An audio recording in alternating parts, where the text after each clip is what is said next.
Hi friends, welcome to student compass NCERT Telugu classes. ఈ ప్లేలిస్ట్లో మనం క్లాస్ 6 నుంచి క్లాస్ 10th వరకు ఎన్సీఆర్టీ హిస్టరీ క్లాసెస్ చెప్పుకుంటాం. ఈరోజు మనం chapter 6 new questions and ideas చదువుతున్నాం. ఈ చాప్టర్లో మనం మేజర్గా Buddhism, Jainism and Vedas, Upanishad గురించి ఒక ఇంట్రొడక్షన్ అనేది తెలుసుకుంటాం. So the story of Buddha మీ అందరికీ తెలిసి ఉండేది. బుద్ధిజం గురించి కానీ బుద్ధుడి గురించి కానీ.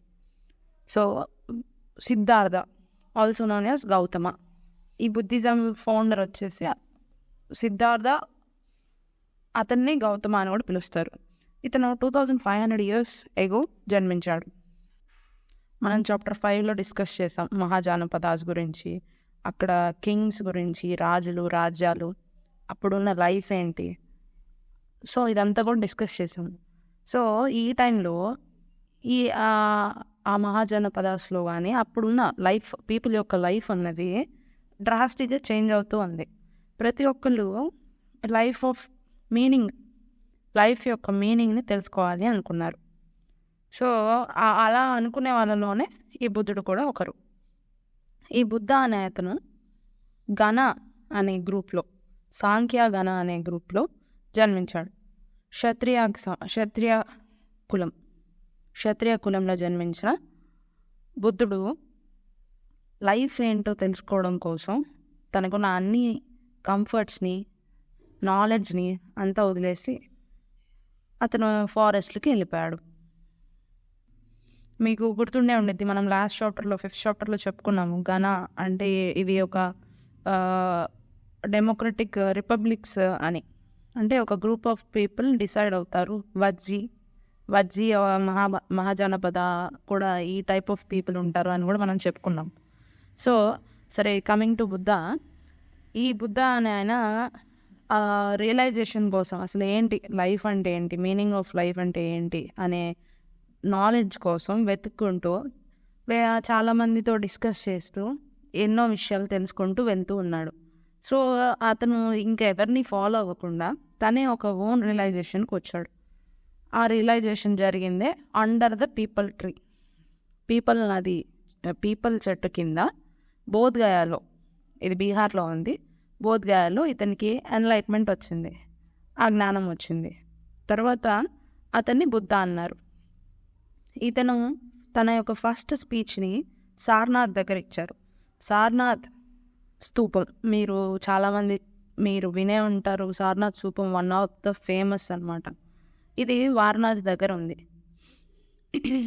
తర్వాత అతను తన కాలినడకనే చాలా చాలా చాలా ప్రాంతాలు వెళ్ళాడు. చాలామందికి తన బోధనలను వినిపించాడు. ఫైనల్గా కుషినారా దగ్గర ఇతను చనిపోయాడు. మీరు కింద ఇమేజ్ ఒకసారి చూడండి. ఈ ఇమేజ్ సారనాథ్ స్తూపం. ఈ సారనాథ్ స్తూపం దగ్గరే బుద్ధుడి యొక్క ఫస్ట్ బోధనలు అన్నవి జరిగినాయి. సో మీరు ఈ ఇమేజ్ని గమనించండి. ఇందులో ఇదే సారనాథ్ స్తూపం. దీని గురించి క్లియర్గా మీరు చాప్టర్ 11లో తెలుసుకుంటారు. బుద్ధుడి బోధనల్లో మేజర్గా అతను చెప్పిన విషయం ఏంటంటే, life is full of suffering. అంటే ఈ మనిషి యొక్క జీవితం అన్నది అన్హ్యాపీనెస్తో, సఫరింగ్స్తో నేడి ఉంది. దీని అందరికీ కారణం ఏంటి అంటే కోరికలు, డిజైర్స్. ఈవెన్ మనకు కావాల్సింది మనం దొరికినా కానీ సాటిస్ఫై అవ్వము, ఇంకా కావాలి అనుకుంటాము.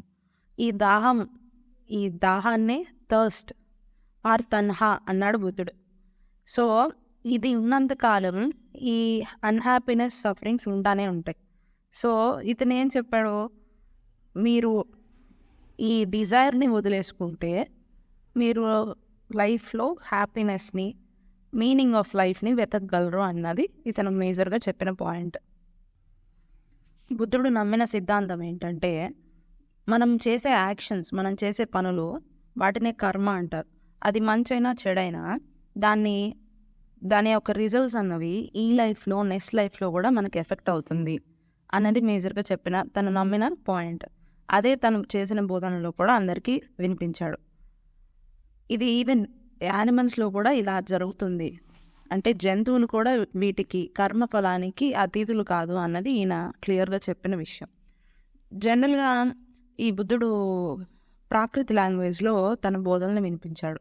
సో ఈ ప్రాకృతి లాంగ్వేజ్ అన్నది ఆర్డినరీ పీపుల్కి కూడా అర్థమవుతుంది కాబట్టి చాలామందికి ఈ మెసేజ్ రీచ్ అయ్యి బుద్ధిజం అన్నది మన ఇండియన్ సబ్ కాంటినెంటే కాకుండా ఇతర దేశాల్లో కూడా ఈ పాలసీ అన్నది వెళ్ళింది. సో ఈ బుద్ధుడు చెప్పిన బోధనలో ఒక స్టోరీ ఆఫ్ కిసగౌతమి అనే స్టోరీ ఒకటి. ఈ స్టోరీలో ఏముంటుందంటే ఒక ఉమెన్ ఉంటుంది, ఆవిడ పేరు కిసగౌతమి. వాళ్ళ అబ్బాయి చనిపోతాడు. సో ఆవిడ ఏం చేస్తుంది, ఏడుస్తూ మొత్తం ఆ పిల్లాడిని ఎత్తుకొని సిటీలో స్ట్రీట్స్లో తిరుగుతూ ఎవరన్నా తనకి లైఫ్ ఇవ్వండి, తనని కాపాడండి, తనని బతికించండి అని చెప్పి అందరినీ అడుగుతూ ఉంటుంది. సో ఒక మనిషి ఇది చూసిన ఒక మనిషి ఆమెని బుద్ధుడి దగ్గరికి తీసుకొస్తాడు. సో బుద్ధుడు ఏం చెప్తాడంటే, ఓకే నువ్వు ఒక హ్యాండ్ ఫుల్ ఆఫ్ ఒక గుప్పెడు మస్టర్డ్ సీడ్స్ తీసుకురా, నేను మీ అబ్బాయికి మళ్ళీ లైఫ్ తిరిగిస్తాను అని చెప్తాడు బుద్ధుడు. సో ఈవిడ చాలా హ్యాపీ ఫీల్ అయిపోయి ఓకే వెళ్తాను అని చెప్పి వెళ్ళడానికి రెడీ అవుతున్నప్పుడు బుద్ధుడు ఏం చెప్తాడు, నువ్వు తెచ్చే ఈ గుప్పెడు మస్టర్డ్ సీడ్స్ అన్నవి ఖచ్చితంగా ఆ ఫ్యామిలీలో ఆ ఇంట్లో ఎవరూ చనిపోకుండా ఉండాలి, అలాంటి ఫ్యామిలీ నుంచే నువ్వు ఈ గుప్పెడు మస్టర్డ్ సీడ్స్ తీసుకురా అని చెప్తాడు. సో ఈవిడ ప్రతి ఇంటికి వెళ్తుంది, ప్రతి డోర్ కొడుతుంది. సో కాకపోతే ప్రతి ఇంట్లో ఎవరో ఒకరు చనిపోయిన వాళ్ళు ఉన్నారు. సో ఈవిడకి కావాల్సిన ఆ మస్టర్డ్ సీడ్స్ అన్నది దొరకలేదు. సో దీని ద్వారా బుద్ధుడు ఏం చెప్పాలనుకున్నాడు అంటే, ఇది అన్నది అంటే ఏదైతే మరణం ఉందో, డెత్ అన్నదో అది ఒక న్యాచురల్ థింగ్. సో అది జరుగుతుంది. సో దాన్ని ఒక న్యాచురల్ ప్రాసెస్లో తీసుకొని లైఫ్ లీడ్ చేయాలి, లైఫ్ ముందుకు వెళ్ళాలి, ఆ సారోఫుల్ బెస్ని క్యారీ చేయకూడదు అన్న కాంటెక్స్ట్ చెప్తాడు అనమాట. నెక్స్ట్ కమింగ్ టు ఉపనిషత్స్ అన్నవి వేదిక్ అంటే హిందూయిజానికి సంబంధించినవి. జనరల్గా ఈ బుద్ధిజం జరిగే టైంలోనే బుద్ధిజం అనేది చాలా ప్రివలెంట్గా ఉన్న రోజుల్లో చాలామంది థింకర్స్, ఇంకా చాలామంది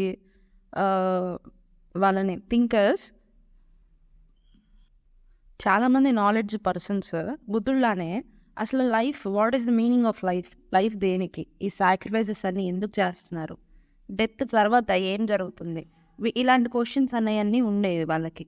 సో వాళ్ళు వీటన్నిటిని బేస్ చేసుకొని వాళ్ళు ఒక ఆలోచనకు వచ్చారు, ఈ నాలెడ్జ్ పర్సన్స్ అంతా.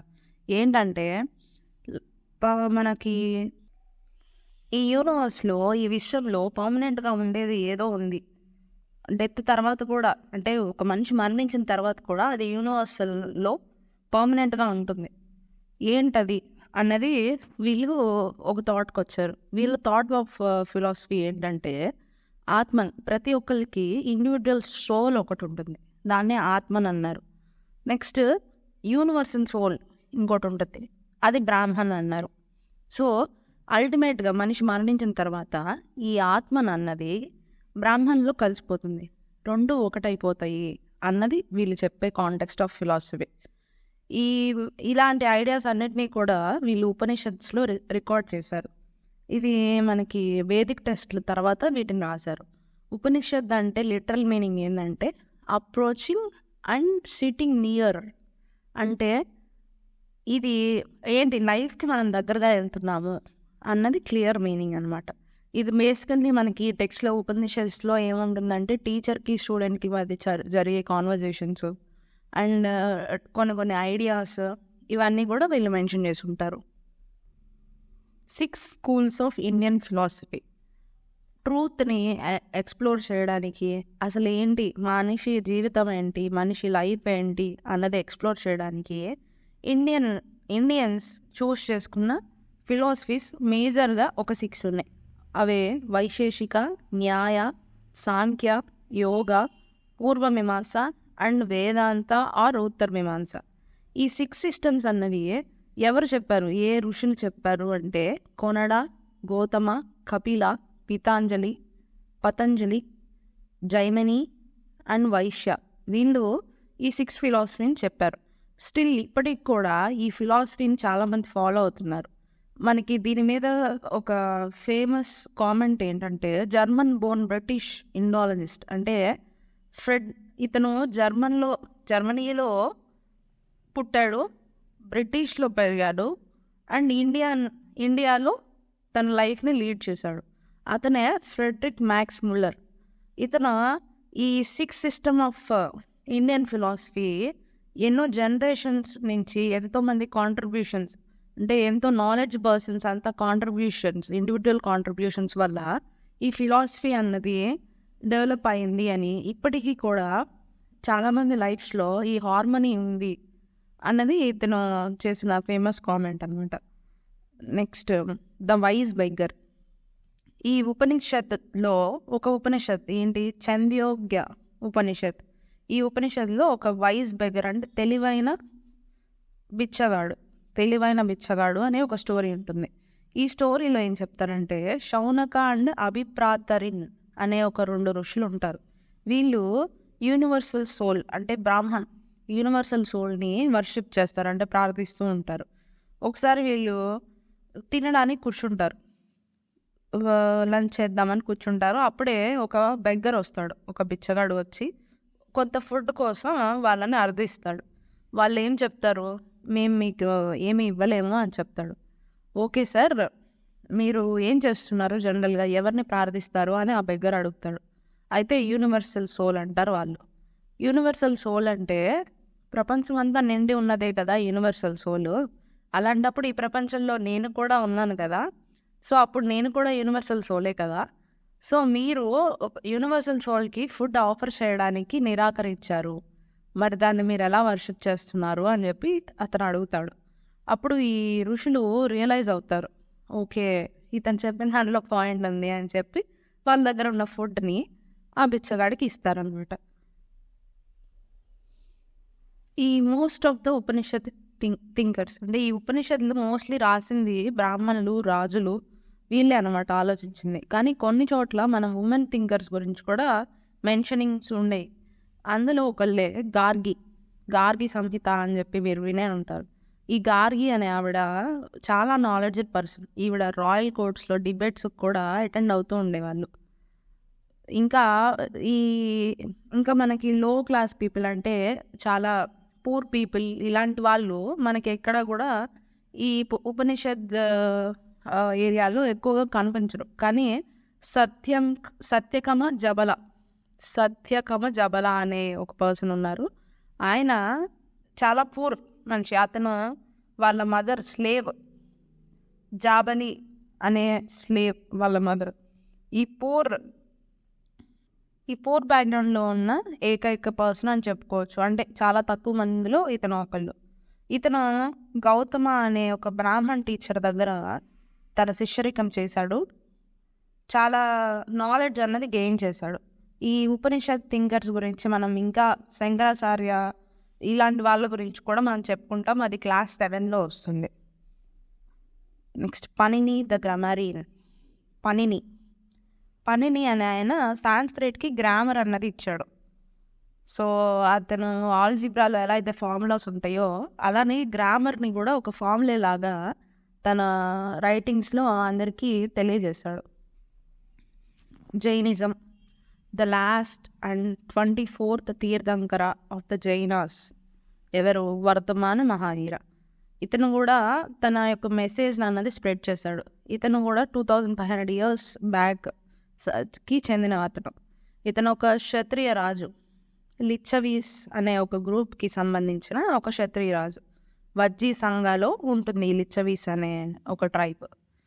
ఇతని గురించి మనం ఈ సంఘ గురించి, వజ్జీ సంఘాలు, వీటి గురించి మనం చాప్టర్ 5లో చెప్పుకున్నాము. సో సేమ్ లైక్ బుద్ధ, ఇతను కూడా తన 30th ఏజ్లో తన ఇంటిని వదిలేసి అడవికి వెళ్ళిపోయాడు. ఫస్ట్ 12 years వచ్చేసి తన లైఫ్ అన్నది చాలా లోన్లీగా ఇలా అయింది. అట్ ద ఎండ్ చివరికి అతను ఎన్లైట్మెంట్ అన్నది తన లైఫ్ అంటే జ్ఞానం అన్నది సాధించాడు. ఇతను చెప్పే సింపుల్ డాక్ట్రైన్ ఏంటంటే, ఎవరైతే ట్రూత్ తెలుసుకోవాలి, ఆడవాళ్ళైనా మగవారైనా, ఎవరైతే లైఫ్ యొక్క అసలైన అర్థం తెలుసుకోవాలి అనుకుంటే వాళ్ళు ఖచ్చితంగా వాళ్ళ ఇళ్ళని వదిలేసి రావాలి. ఎట్ ద సేమ్ టైం అహింసని ఫాలో అవ్వాలి. అహింస అంటే ఎవరిని ఏదైతే లివింగ్ బీయింగ్స్ ఉన్నాయో దేన్ని కూడా హర్ట్ చేయకూడదు అని ఇతను చేసిన చాలా స్ట్రిక్ట్ రూల్స్ అనేవి ఉన్నాయి ఇతను ప్రతిపాదించిన జైనిజంలో. కామన్ పీపుల్, ఆర్డినరీ పీపుల్ కూడా ఇతని యొక్క సేయింగ్స్ అన్నది అర్థం చేసుకున్నారు. ఎందుకంటే ఇతని సేయింగ్స్ కూడా ప్రాకృత లాంగ్వేజ్లో ఉన్నాయి. ఈ మగధ ఇప్పుడు చాలా చాలా ఏరియాస్లో different type of Prakrit languages ఉంటాయి. ఇప్పుడు మగధలో యూస్ చేసే ప్రాకృత లాంగ్వేజ్ని మగధి అంటారు. ఈ ఎవరైతే మహావీరాన్ని ఫాలో అవుతున్నారో వర్తమాన మహావీరాన్ని, వాళ్ళని జైన్స్ అంటారు. వీళ్ళు చాలా సింపుల్ లైఫ్ని లీడ్ చేస్తూ ఉంటారు. ఫుడ్ కోసం బెగ్ చేసుకుంటూ వాళ్ళు అస్తేయ అంటే దొంగతనాలు చేయకూడదు, ఇలా ఒక 5 ప్రిన్సిపల్స్ ఉంటాయి అన్నమాట. ఈ 5 ప్రిన్సిపల్స్ని ఫాలో అవుతూ స్ట్రిక్ట్ రూల్స్తో వాళ్ళ లైఫ్ని లీడ్ చేస్తూ ఉంటారు. At the same time celibacy అంటే బ్రహ్మచర్యాన్ని కూడా వీళ్ళు చూస్ చేసుకోవాలి. వాళ్ళు అన్నిటినీ గివప్ చేయాలి, ఇంక్లూడింగ్ క్లోత్స్. సో ఇదంతా చాలామందికి చాలా డిఫికల్ట్గా అనిపించింది. ఈవెన్ దో అంత డిఫికల్ట్ రూల్స్, అంత స్ట్రిక్ట్ రూల్స్ ఉన్నప్పటికీ కూడా కొన్ని వేల మంది వాళ్ళ ఇళ్ళను వదిలేసి జైనిజంని ఫాలో అయ్యారు. జైన అన్నది జినా అనే ఒక టర్మ్ నుంచి వచ్చింది. దాని మీనింగ్ కాంక్రర్ అంటారు. జైనిజం ఆల్మోస్ట్ నార్త్ ఇండియా మొత్తం స్ప్రెడ్ అయ్యింది. నెక్స్ట్ ఇండియా, మనకి సౌత్ ఇండియాలో గుజరాత్ కానీ, తమిళనాడు, కర్ణాటక ఈ ఏరియాస్లో కూడా అతని యొక్క టీచింగ్స్ అనేవి వెళ్ళినాయి. దాదాపు సెవరల్ సెంచరీస్ నుంచి కూడా దాన్ని జైనిజం స్టిల్ ఫాలో అవుతున్న వాళ్ళు కూడా ఉన్నారు. ఇతని యొక్క అంటే జైనిజం యొక్క సేయింగ్స్, రైటింగ్స్ ఇవన్నిటినీ కూడా వల్లభి అనే ఒక ప్రాంతంలో గుజరాత్లో ఇప్పటికి కూడా అవైలబుల్గా ఉంది అన్న విషయాన్ని చెప్తున్నారు. సంఘ. సో సంఘ మనం మహావీర, బుద్ధ వీళ్ళ గురించి తెలుసుకున్నాం. వీళ్ళు వాళ్ళ ఇళ్ళను వదిలేసి నాలెడ్జ్ కోసం బయటకు వచ్చారు. వీళ్ళంతా కలిసి ఒక సంఘాన్ని క్రియేట్ చేశారు. అంటే ఎవరైతే ఇలా ఇల్లు వదిలేసి ట్రూ నాలెడ్జ్ కోసం బయటకు వస్తారో వాళ్ళ కోసం ఈ బుద్ధిస్ట్ సంఘ కానీ లేకపోతే జైనిస్ట్ సంఘ కానీ ఇలాంటివి క్రియేట్ చేసుకున్నారు. మన ఈ వినయ పీఠిక, మనకి త్రిపీఠికాస్ అని ఉంటాయి బుద్ధిస్ట్ టెస్ట్లు. సుత్త పీఠిక, వినయ పీఠిక, అభిధమ్మ పీఠిక ఇలా ఉంటాయి అన్నమాట. సో ఇందులో వినయ పీఠికలో ఈ బుద్ధిస్ట్ సంఘాల గురించి మెన్షన్ చేస్తారు. ఈ సంఘాల్లో జాయిన్ అవ్వాలంటే ఫ్రీ ఉమెన్ ఎవరైతే ఉన్నారో వాళ్ళ ఇష్టపూర్వకంగా ఎవరైనా జాయిన్ అవ్వచ్చు. స్లేవ్స్ అయితే కనుక వాళ్ళ మాస్టర్స్ పర్మిషన్ తీసుకొని జాయిన్ అయ్యేవాళ్ళు.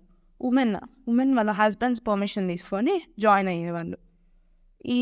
వీళ్ళు కొన్ని ఫిక్స్డ్ అంటే వీళ్ళ లైఫ్ స్టైల్ ఎలా ఉండేదంటే డేలో కొంత పార్ట్ ఆఫ్ టైంని మెడిటేషన్ కోసం ఉపయోగిస్తారు, కొంత పార్ట్ ఆఫ్ టైంని భిక్ష కోసం తిరుగుతారు.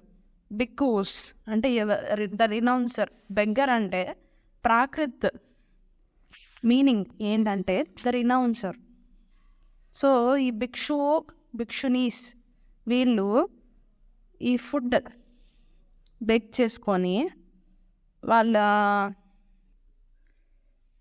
లైఫ్ని సెటిల్ చేసుకునేవాళ్ళు, అంటే వాళ్ళ లైఫ్ని లీడ్ చేసేవాళ్ళు. ఇందులో మనకి సంఘాల్లో బ్రాహ్మణులు, క్షత్రియులు, మర్చెంట్స్, లేబరర్స్ ఇలా ఎలాంటి క్లాన్స్ అయినా కానీ ఇందులో జాయిన్ అయ్యారు. అంటే ఇది క్యాస్ట్ ఓరియంటెడ్ కాదు అని చెప్పుకోవచ్చు మనం. మనకి ఈ సంఘాల్లో లైఫ్ గురించి ఎలా ఉండేది అన్నది బ్యూటిఫుల్ పోయమ్స్లో వీటిల్లో మనం వింటూనే ఉంటాం.